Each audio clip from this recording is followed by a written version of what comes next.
Welcome back. Another deep dive into the FrandsenFiles Compendium. Oh, yeah. Still reeling from our last exploration of entries 21 through 30. I know. Shadowy figures, past lives, alternate realities. Frandsen really knows how to keep things interesting. He does. And it feels like with every layer we peel back in this compendium, Right. there's just even more layers underneath. Well, get ready for more because today Yeah. we're taking on entries 31 through 40. Wow. We're exploring everything from, this strange phenomenon of public slurring to Frandsen's own autobiography and a possible Essassani connection Oh, wow. within his family. Okay. And don't forget his ventures into politics and his unique approach to a missing persons case. Okay, that's quite a lineup. It is. I'm especially curious about this public slurring concept. Yeah, Sounds like it could really turn our understanding of history on its head. it really could. Yeah. Entry 31 dives right into this idea of public slurring of miraculous individuals. And Frandsen describes it as the unintentional blending of stories about extraordinary people, Okay. creating a kind of narrative blur that obscures the truth. Yeah. Yeah. It's like a giant game of telephone, but with history Yeah. and people's lives on the line, which is a little scary. Right. And what's fascinating is that he uses himself and another individual, known only as Hunter, as a case study. Right. And their stories, despite being clearly different, Yeah. became so intertwined online Yeah. that he actually faced accusations and harassment. I know, it's wild. This raises serious questions, doesn't it? Huge questions. If this happened to him, Yeah. how often does it happen with historical figures? Right. Are we really getting the full picture? It's like trying to solve a puzzle with half the pieces missing. Exactly. Frandsen even speculates that figures like Jesus, Buddha, or Zeus Wow. might have been subject to this public slurring. Imagine the implications for our understanding of religion, spirituality, entire civilizations. It's mind-blowing. Absolutely. It challenges us to really critically examine the narratives we've inherited Yeah. and to consider the possibility that the truth might be far more nuanced than we realize. Oh, for sure. Speaking of nuance, entry 32 takes us into Frandsen's own life story. Okay. With his autobiographical journal collection, I Am the Specialist of the Strange. I love that title. It's so good. It's so catchy. It really is. And it perfectly encapsulates the essence of the collection. You Yeah. know, he doesn't just recount his supernatural encounters, Right. but he reflects on the challenges of balancing the extraordinary with the mundane. Right. The struggles and triumphs of being, different in a world that often shuns the unconventional. I think that's something we can all relate to, right? Absolutely. Whether yeah. it's dealing with weird family dynamics Yeah. or that one friend who always seems to attract strange occurrences. Exactly. That relatability makes this collection so compelling. He Yeah. doesn't shy away from his vulnerabilities. Right. His moments of doubt, or even his failures, he presents himself authentically, and that allows, the readers to connect with him on a deeper level. Frandsen talks about wanting a normal life in his autobiography. Yeah. But this next entry Okay. suggests his family history is anything but ordinary. Oh. Oh, okay. Entry 33 delves into a potential Essassani connection within his family. Okay. The Essassani, for those who need a refresher, Yeah? they are a hybrid race allegedly created through human gray alien genetic blending. Now, hold on a minute. Essassani relatives. I know. This sounds like we're heading straight into science fiction territory. It does, doesn't it? Yeah. But Frandsen is convinced that it's more fact than fiction. He believes his paternal grandmother was abducted and involved in this hybridization program. Wow. And the alleged purpose of the Essassani, Okay. to infiltrate Earth by exploiting human paternal instincts. Okay. Essentially, they're using our own empathy against us. Wow. That's pretty wild. Yeah. But is there any concrete evidence to support this? What? Or is it just his theory? He recounts specific instances of manipulation, including attempts by the Essassani to impersonate an ancient figure, Aya, Okay. to create discord within his research team. Okay. He even suggests that they've been subtly influencing his life path from a young age, nudging him towards certain choices Yeah. and experiences. If he's right, This raises serious questions. Oh, yeah. Like, if these hybrids could be influencing him, could they be influencing, society at large? Right. Are we making decisions freely, or are we being subtly manipulated? Yeah, it's a chilling thought. It really is. It's like something out of a spy thriller, but with extraterrestrial stakes. It makes you wonder how many other families might have these hidden connections to the Essassani. Right. And what are the long-term implications for humanity if this is happening on a wider scale? Right. It's a rabbit hole I'm almost afraid to go down. But Frandsen doesn't seem like the type to shy away from a challenge. No, he doesn't. And speaking of challenges, Entry 34 introduces us to one of his most intriguing creations, the Walls of Eden. Ooh. A protective sigil he designed to ward off negative supernatural influences. So we've seen how his personal story gets all tangled with others, and how he grapples with the extraordinary in his own life. But how does he deal with negative forces? Is that where the Walls of Eden comes in? This is it. Tell me more about this sigil. Okay, so imagine having a symbol that could protect you from unseen forces. Oh, wow. That'd be amazing. Wouldn't that be amazing? Yeah. Frandsen believes he's created just that. He combined protective symbols from various traditions, infused them with his own spiritual energy, and voila, the Walls of Eden. And does it actually work? It does. Is there any evidence beyond, his claims? Well, according to Frandsen, Yeah. the sigil has not only protected individuals from negative influences, but it has also caused visible disturbances Oh, wow. in those compromised by malevolent forces. Wow. There are even reports of thermal reactions on clothing printed with the sigil when exposed to these negative energies. Wow, so he's got thermal imaging photos and everything. Oh, yeah? That's interesting, but thermal imaging can be tricky. Right. Is there any other evidence to corroborate these claims? I would have witness accounts, maybe? Frandsen documents several cases where individuals wearing or carrying the sigil experienced a noticeable shift in their energy field, or reported feeling a sense of protection during paranormal encounters. That's certainly compelling. Yeah. But I would need to see, more rigorous scientific testing to be fully convinced. Right. But still, it's fascinating to consider the possibility that symbols and intention can have such a tangible impact on our reality. And he didn't stop at just creating the sigil. Oh. He also experimented with sonifying it, converting it into sound. Hold on. He turned the sigil into music. He did. I have to hear this. He actually collaborated with a sound engineer. Wow. To create different sonic versions of the sigil. Some intensified the reactions in those affected by negative influences, while others seem to have calming or meditative effects. That's incredible. It's like he tapped into a hidden frequency that resonates with our very being. It makes you wonder what other possibilities might exist when we start exploring the intersection of symbolism, sound, and human consciousness. Now get ready for a double dose of documentary intrigue. Okay. With entries 35 and 36, All right. which focus on Frandsen's projects, The Hunt for Olivia, and its sequel, Bonds of Beyond. Oh, okay. Remember Olivia, the mysterious entity that first appeared to Frandsen in his youth? Ah, yes, Olivia. Yeah. The enigmatic protector. Yes. The whisper in the shadows. I'm ready to delve deeper into her mystery. The Hunt for Olivia was his attempt to unravel her secrets. Okay. He used every tool at his disposal. EVP recordings, eyewitness interviews, you name it. Wow. And the evidence he gathered is pretty compelling. Okay. Some EVPs even suggest that Olivia actively aided individuals Oh, wow. facing supernatural threats. A real-life guardian angel story. Yes. Okay. I'm intrigued. What about Bonds of Beyond? Yes. Where does that fit into the picture? Think of Bonds of Beyond as the next level of the investigation. Okay. He dives into the potential overlap between UFO activity and ghostly phenomena. Oh, wow. Remember those Hunt for Infinite Earths experiments we talked about before? Yes. He adapted some of those techniques here, trying to see if he could use them to connect with whatever's behind these UFO and ghost sightings. So he's looking for a link, a common thread that might tie these seemingly different phenomena together. Exactly. What did he find? Some pretty mind-blowing stuff. Okay. He discovered overlapping phenomena in specific locations, shared environmental factors, Okay. and even some intriguing results from his interdimensional communication attempts. Wow.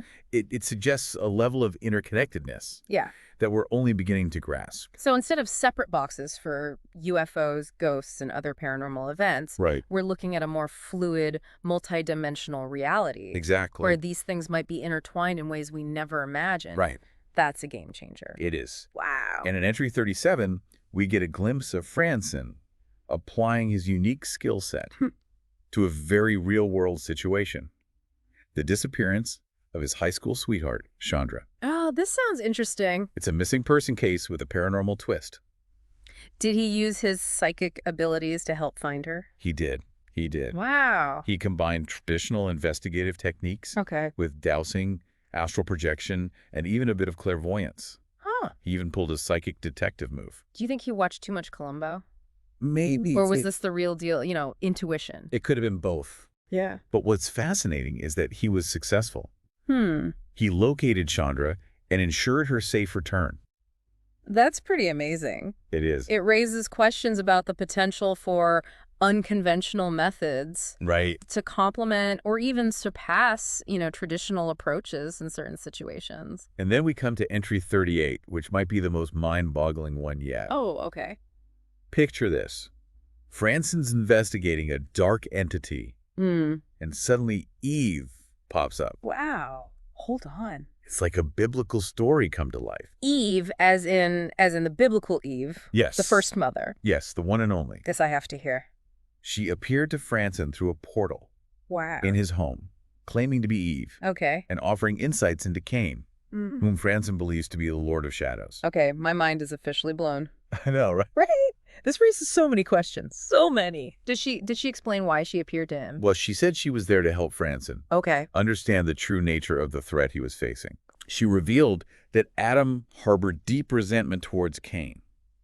Which created a rift in their family. Wow. This resentment, coupled with the abuse that Cain suffered, ultimately led to his transformation into the Lord of Shadows. Okay. It's a dark and tragic tale. Yeah. But it adds a whole new layer of complexity to the biblical narrative. It's like uncovering a hidden chapter in the book of Genesis. It really is. And it suggests that, our understanding of ancient myths and legends might be far from complete. Perhaps these stories hold more truth than we realize. They're not just stories, but echoes of ancient events that continue to shape our reality.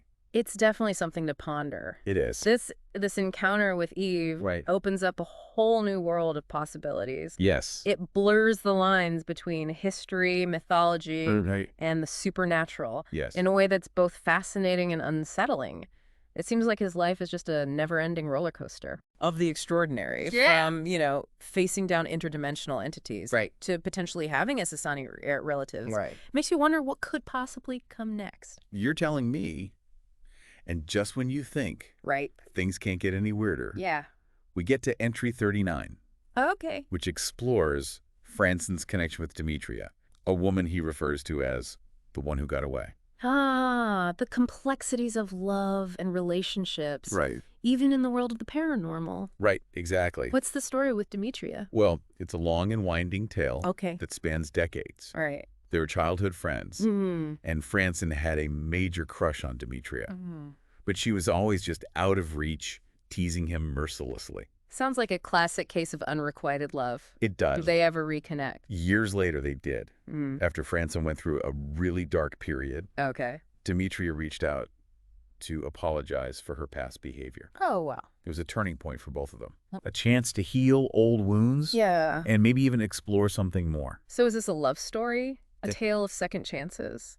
It's more complicated than that. They danced around their feelings for a while, but the timing was never quite right. Frandsen was consumed by his research. And Demetria had her own life to live. But there was always this unspoken connection between them. This sense that their paths were meant to intertwine. And did they? They continued to cross paths throughout the years. Sometimes it was just a brief encounter, a chance meeting that rekindled old memories. Other times it was more intense. Demetria would reach out when she was going through a difficult time, seeking comfort and understanding from Frandsen. It's almost as if she sensed he could relate to her struggles. Right. Even the ones that, had nothing to do with the paranormal. Right, exactly. That's fascinating. It is. It suggests a connection that goes beyond the physical. A bond forged through shared experiences and a deep understanding of each other's souls. Exactly. And Frandsen speculates about a potential starseed connection between them. Okay. Suggesting they might have known each other in a past life. Oh, wow. He even considers the possibility of latent psychic links influencing their interactions. So not just childhood sweethearts? Right. But maybe cosmic soulmates. Right. Destined to find each other across lifetimes. Exactly. That's a powerful idea. It is. Wow. And it makes you wonder if their connection played a role in Olivia's existence. Could Demetria be Olivia's mother? Oh. Or is there some other cosmic link at play? It's definitely a possibility worth exploring. Yeah. The themes of unrequited love, redemption, Right. the enduring impact of our past relationships. It's woven throughout this entry. It's a reminder that even in the midst of extraordinary events, the human heart seeks connection. Yes. Meaning. And speaking of impact, Entry 40 takes us into the realm of politics. Now that's a plot twist I did not see coming. Frandsen, the paranormal investigator, the seeker of truth, decides to dip his toes into the world of policy and governance. What prompted this sudden interest in politics? Well, it wasn't entirely sudden. Okay. He's always been passionate about social justice, mental health advocacy, and empowering marginalized communities. Okay. He saw politics as a way to affect change on a larger scale. I see. So he wasn't content with just investigating the unknown. He wanted to use his knowledge and experience to make a real difference in the world. Exactly. And this entry outlines his policy proposals Okay. and qualifications for advisory positions in the U.S. government. He was actually nominated under Robert Kennedy Jr.'s initiative during Donald Trump's second term. Wow. Imagine that, Frandsen in the White House. Talk about a shakeup of the establishment. It would be wild. What kind of policies did he propose? A wide range, actually. Mental health reform was a top priority. Okay. Along with justice system, accountability, national security, economic growth. Okay. He even proposed term limits for elected officials. Oh, wow. A national ban on tobacco products. And strategies for combating misinformation. Those are some bold proposals. Right. Especially coming from someone who spent most of his life immersed in the paranormal. Right. Did he elaborate on his qualifications for these advisory positions? Yes. What made him believe he could make a difference? Yeah. In such a complex and often contentious field? He emphasized his entrepreneurial experience, his commitment to transparency and inclusivity, and his ability to think outside the box. Yeah. He argued that his understanding of human psychology, coupled with his insights into the interconnectedness of all things, gave him a unique perspective that could benefit the nation. So he saw his experiences with the paranormal, not as a distraction from the real world, but as valuable training for navigating the complexities of human society and governance. Right. That's a fascinating way to frame it. He believed that his encounters with the unknown, his brushes with otherworldly beings, his explorations of consciousness had given him a broader, more compassionate understanding of the human condition. That's incredibly insightful. It is. It suggests that our experiences, even the ones that seem strange or out of place, can ultimately shape us into more well-rounded individuals. Capable of contributing to the greater good. Exactly. In unexpected ways. It's a powerful reminder that we shouldn't dismiss or shy away from the unconventional. No. Sometimes the most profound lessons come from the most unexpected places. It seems like he took those lessons to heart. He did. Using them to fuel his desire to create a more just, equitable, and enlightened society. And who knows? Maybe his unique perspective and bold proposals could have actually shaken things up in Washington. We might be living in a very different world if he'd been given the chance to put his ideas into action. It's certainly a tantalizing thought. But even if his political aspirations didn't materialize in the way he envisioned, you know, his willingness to step outside his comfort zone and engage with the world on a different level, it's inspiring. It is. It encourages us to do the same. Right. To embrace our own experiences and to use them to make a positive impact on the world around us. Exactly. Whether it's through, political activism, community involvement, or simply by spreading kindness and understanding. His story is a testament to the power of the human spirit. It really is. To adapt, evolve, and strive for a better future, even in the face of the unknown. Frandsen's story is a reminder that we're all multifaceted beings. Yes. Capable of exploring different paths. Right. And embracing the unknown. And who knows? Maybe we'll find our own walls of Eden or have a chance encounter with the First Mother herself. Yeah. The possibilities are endless. That's the beauty of it all. Right. The journey of discovery is never ending. Yes. And there's always something new to learn, to experience, and to ponder. It's amazing to think about everything he's encountered. I know, right? And explored. Do you think there's like a connecting thread running through all these experiences? That's the million-dollar question, isn't it? It is. On the surface, it might seem like, a chaotic mix of paranormal encounters, personal struggles, and philosophical ponderings. Right. But if we look deeper, I think there's a unifying theme here. Okay. The search for meaning and connection. You're right. Whether he's investigating a shadowy entity, unraveling his family's mysterious past, or advocating for social change, he seems driven by a desire to understand the world around him. Exactly. And his place within it. He's not just passively observing these extraordinary events. Right. He's actively engaging with them, trying to make sense of their implications for himself and humanity as a whole. It's like he's on a constant quest for knowledge. Always pushing the boundaries of what's considered normal or acceptable. Right. And in doing so, he challenges us to do the same.